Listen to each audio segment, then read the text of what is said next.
suite à la Convention citoyenne, qui était une expérience intéressante, mais on a vu un résultat plutôt négatif, de se dire, tiens, comment nous, au niveau local, on peut mettre quelque chose en place. Et donc c'est comme ça qu'est venue l'idée de ce collège citoyen, et de se dire, proposons, donc là c'était une cinquantaine de citoyennes et de citoyens, de participer à la fois construire, nourrir le travail parlementaire, de comprendre aussi ce que fait un parlementaire, ce qu'est un sénateur, parce que souvent c'est un petit peu quelque chose de moins connu qu'un député.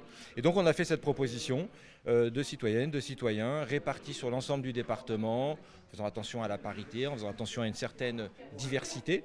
Et puis on avait passé juste deux consignes en fait, c'est à la fois on a donné des axes de travail, on leur a dit voilà, on vous donne des sujets sur lesquels nous on a besoin d'avoir des éléments. Il y avait la question de la démocratie et de la démocratie locale qui était un élément qui faisait partie, était le cœur de ce collège citoyen.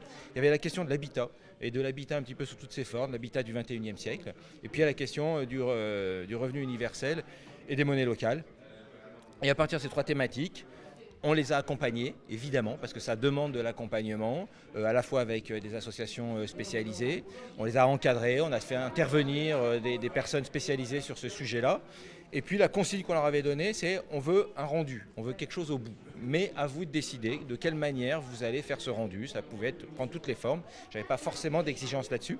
Et donc on verra, on a des rendus très différents.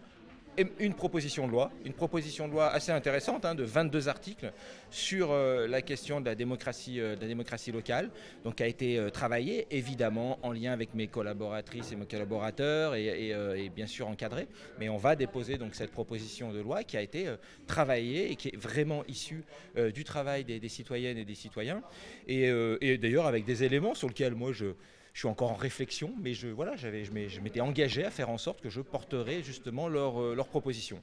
Et puis deux autres petits livrets qui donnent des propositions, des éléments sur la question de l'habitat et sur la question du revenu universel.